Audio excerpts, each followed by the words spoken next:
We use has and have to show possession. In other words, has and have show that something belongs to somebody.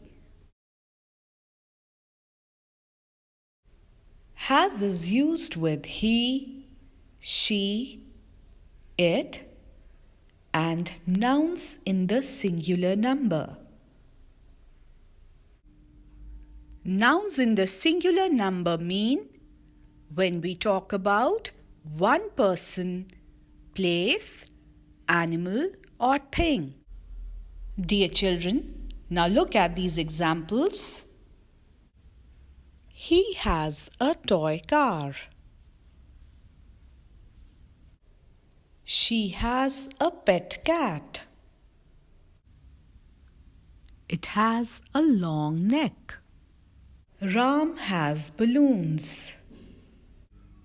An elephant has a short tail.